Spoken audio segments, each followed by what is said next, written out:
Marshawna Starr Hoyte of Thriving Families Counseling LLC, and we're going to continue our discussion that we started last week in regards to mental health. In particular, some things that we can do during the COVID-19 pandemic to just kind of keep ourselves in a good space mentally. And so, Marshawna, how is it going today? Thanks for having me, Keith. It's going very well today. Today was a busy day, but that's good. I'm okay with that. That's what's up. That's what's up. So, for those who were unable to hear our first conversation, I want to encourage them. They can go to our website, which is in the flow.net, and they will be able to actually listen to our previous conversation. We do have it on the website, or you can just go straight to YouTube and type either one of our names in the search engine and it'll pull it up. So our last conversation, you shared some practical things that people can do. We know that in a lot of states that the stay-at-home orders are going to start lifting, but life is not going to go back to normal as we once knew it, at least not anytime soon. So as we're transitioning, what are some things that you would say, being someone in the mental health profession, that we should continue to keep in mind? And I don't mean to say this jokingly, but it is kind of jokingly, as we're transitioning back into society and getting into our new normal, to make sure we also don't lose our minds. Right. Like, no pun intended there, right? Right. So yeah, I think that's a really good question, because I think all of us know things are not going to be the way that they were in terms of like social distancing and still having to take those precautions and things like that. So it's important to remain connected with people. So even though, they're encouraging us to kind of, stay within our family units and things like that, as I was listening today. But I think that connecting with other people is huge. So even though we have social distancing, we want to make sure we're not isolating ourselves. And so there are different ways that you can connect with people. I know a lot of people are using Zoom to connect. Some people are doing FaceTime. I know my extended family, we're using House Party on our phones and kind of just getting on there and connecting so that we're not feeling that isolation piece. Because unfortunately, with depression, sometimes that isolation can really cause those depressive symptoms to go a little bit deeper. And so just remaining connected is huge, and reaching out to family and friends and finding those creative ways to stay connected is huge. And, one thing that I kind of was talking about with someone was like, well, for those, elderly people who may not be in tune with like Zoom and, the technology, we can still handwrite letters. And so that actually is not a bad idea and can be very therapeutic to do. So some of it is maybe going back a little bit to some of those things that we used to do when we were growing up, and just writing a letter to someone. Yeah, making a quick phone call or something like that. It still works, so that's a great tool. Yeah, absolutely. I feel like I would agree. It's even in my devotional time, I even sometimes find myself writing letters to God, just because it does kind of give me that therapeutic just that therapeutic revelation, so to speak, just to actually just get it out, you know what I mean? Absolutely. And even though we know God is omnipresent, whether we write it down or we speak it out, just to have that opportunity to just flesh it out is something I think that sometimes we take for granted. So for sure. I wanted to ask also, before we go into some more music, Can you give us the short answer, and then when we come back, you can give us some more if you so desire. But my question is, since you brought up depression, what are maybe some of the quick signs we can look for if we feel like maybe we're dealing with it ourselves, or we may have a family member we're thinking is suffering from it? What are some things that should call our attention? That is an excellent question. So one of the things that we can kind of pay attention to is, are we kind of losing interest in maybe things that once excited us? That's a big one. Sleeping patterns. For some people with depression, they sleep a lot more and just kind of have this unmotivated type of vibe about them. So they just want to kind of sweep things away instead of kind of confronting things and dealing with things. Isolation is another one that I mentioned earlier. That's really big. Just kind of putting walls up, not really wanting to be involved or engaged or active at all. Thoughts is something really big with depression too. Is where are my thoughts? Am I thinking negative? Am I thinking gloom and doom? Am I having just a hard time getting into a positive state of mind?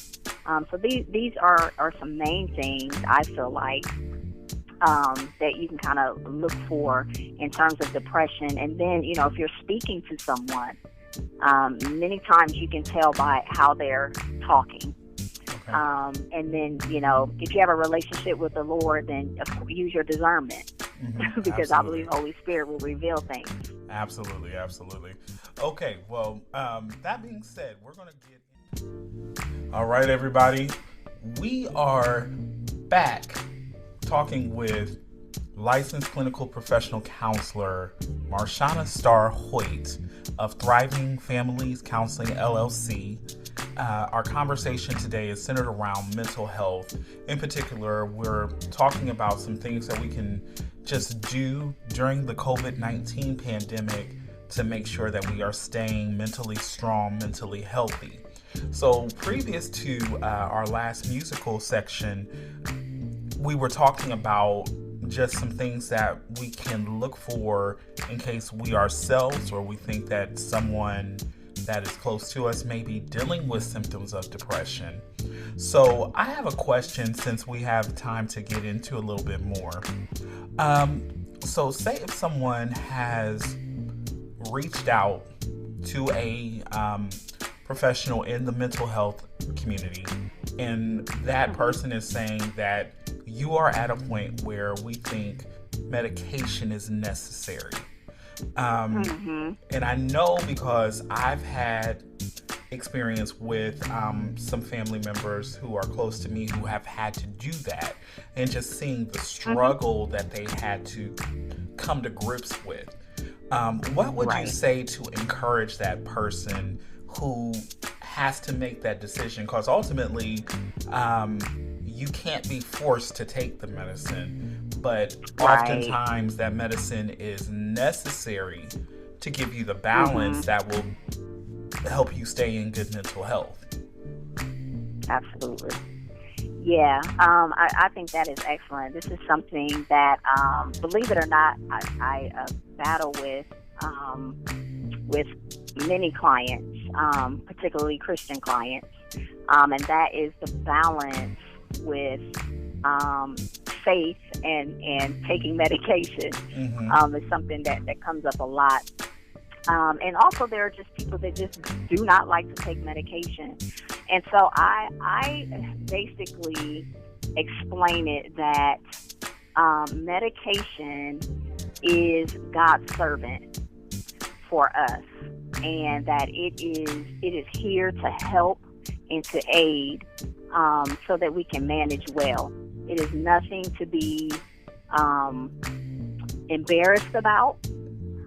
Because if someone was taking medication for something physically we don't have any criticism a lot of times. And so why would we have criticism or a kind of a negative mindset about taking a medicine that can help us be well mentally? And so it's just as important as our physical health. And so, medication is simply God's servant, and it might just be necessary. And I'm a little bit unorthodox in my approach as a counselor, because I know many people say, well, if you take this medication, you're going to be on it for the rest of your life, and that's not my belief. But sometimes temporarily you do need that medication until a manifestation of healing comes for you. And if that manifestation is not there, then definitely, take the medication so that you can manage and so that you can enjoy life the way that we're meant to enjoy it. Don't be in bondage about that. Right. So that's kind of how I would address that. Right. I remember one time I had the opportunity to hear you share with a group of people, and I remember hearing you say something similar to that, because I think the thing that's so interesting is that most people don't realize that, like you said, if they are in a mental health crisis, sometimes just getting that assistance, once you get that assistance, that you will be well, because then you'll have the tools that you need. And like you said, if you have to temporarily be on medicine, then take it from that approach. Like, you know what, I know, like, there's a lot of us who may say, okay, you know what, if I have high cholesterol, high blood pressure, different things like that, and the doctor says, okay, well, you got to take this pill. Like, I know I've been dealing with, in personal testimony, I've been dealing with high blood pressure since I was a child. They started monitoring it when I was younger than your youngest child. I didn't get put on medication for it till I was an adult. But once I got put on medication, they're like, well, you'll be on it for the rest of your life. It'll probably increase, blah, blah, blah, blah, blah. Well, one thing that I will say is, so I'm still on medicine for the high blood pressure. But what happened is that as I began to do healthier habits, started losing some weight and different things, guess what? I was on 2 pills. Now I'm on 1. Went to the doctor recently. They checked my blood pressure. My blood pressure was very normal. So I was like, I think that we have to keep in mind, okay, I remember what it felt like to have hallucinations of seeing black spots and things like that. And I'm like, no, I don't want to be a 30, 40-year-old trying to have a stroke. You know what I mean? It's like, so absolutely, I'm going to do what I need to do to prevent that from happening. And I think that the saddest thing that could happen with someone who may be armed with the information to take care of their mental health would be for them to experience a breakdown when it could have been prevented just by actually doing what someone in the mental health profession said is necessary for you to maintain good mental health. You know what I mean? Absolutely. And then, if you have to take the medication, then you as you're doing that and you're in counseling, then you're learning tools so that, the hope is that maybe you won't be on that medication, or the dose would be very small, like you're just describing with the high blood pressure. It's the same idea.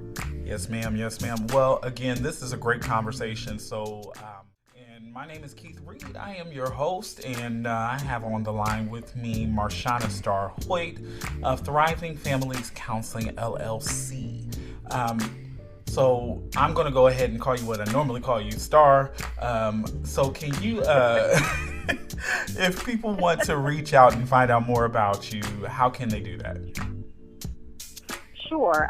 They can reach me via my website, which is thrivingfamiliescounselingllc.com. Also, email is great, and that email is thrivingfam, that's SAM, counseling@gmail.com.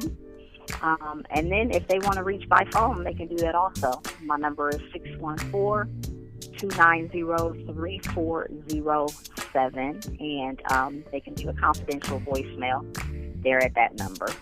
Excellent. So no matter if you're technology driven or not, she just gave you how to reach out. Yes. Okay. So I don't mean to curve this far to the left, but I just really feel led that this will help somebody today. And I know that this I'll say, if you want to give us the condensed version, that would be great. But if you don't mind, and you don't have to if you don't want to, but if you don't mind, can you share a little bit of your personal testimony to help encourage our listening audience? Because I think some of them need to hear about God's miracle working power. Absolutely. So I actually have a few testimonies in my life, but I know the one you're referring to is concerning my physical health. Am I correct with that? Yes. Okay. So I would just say that, God definitely still works miracles, and just a condensed version of that is that in November of 2015, I experienced a sudden cardiac death, which means that I went into cardiac arrest and basically died in my vehicle. And my children were with me. They were young, I believe 3, 6, and 7 were their ages then. And they were able to go and get help, and an individual was there, and her name is Dawn. I call her my angel now, because she really listened to the voice of God, which told her to be at my pastor's house, which is where I was at. And he told her to go there to watch the football game. We're watching OSU Michigan, and she does not like football. She was not going to go, but she went anyway, simply because the Lord told her to. And he also told her not to leave until I left. And so when I went into cardiac arrest, I was in my car, and she came out and she performed CPR on me. And when the paramedics got there, they pretty much had no hope, because I was a lifeless body, and they didn't think that anything was going to come of it. So they ended up being able to get a very faint heartbeat, and they, of course, rushed me to the hospital, and I was in a coma there for about 3 days. And that 3-day period, I believe, is significant. But I was in a coma for 3 days, and within that period of time, the doctors did call my husband in, and my mother and my mother-in-law, and told them that I probably was not going to make it, and basically that my husband needed to prepare to raise his children without his wife. But they didn't know the God that we know. Amen. And so throughout that time, my body began to become a little stronger. I began to respond to nurses. They would call my husband every morning and give him reports on what was happening. And they basically was saying that I was starting to have function. And when he heard that, I was starting to have some different body functions that I wasn't having. That was a great sign. And over time, I began to become aware and alert and identify people. I was not able to identify even my husband. Wow. Initially. Yeah. But I was able to identify him, and things just seemed to me like it was quick. But it was a longer period of time because I was just unaware of time, obviously, at that time. Yeah, and I was going to And say, so I remember the hospital because we were up in there deep. Yes, I've heard. I think the first evening that my family found out and we all made it there were at least, I do not exaggerate, 40 people up in that place just to support you and your family. Right. Which is amazing. Chris and I are actually working on a book now about that, adjusting to new norms. After, because many people don't know the adjustments after coming through that. The only thing they see is the victory behind it, but they don't see everything else that's entailed with that, with diagnosis and all of that. And so God is great. Now I have a defibrillator, so I ended up finding out that I have a heart disorder that I have had, and I just didn't know that I had it, which is why my heart stopped, and it had progressed to the point of fatality, which is just the progression of the disease itself. And so every day, is a new day of brand new mercies, and I see life very, very different now. I will say that. Amen. Very different. I believe that. Yeah. Well, thank you so much for sharing that powerful testimony. And I believe that is definitely going to help a lot of people. And I cannot wait for that book, especially knowing that your husband is such a storyteller. I'm anxious to see what that's going to look like in writing. So, I tell him all the time, he reminds me of the grandfather from The Cosby Show. Yes, that sounds about right. Right. And so, Chris, if you're listening, which I'm sure he will be, we love you. It's all love, bruh. He's just got an old soul. He does. Yes. Excellent teacher, too. Oh, absolutely. That is to go without saying.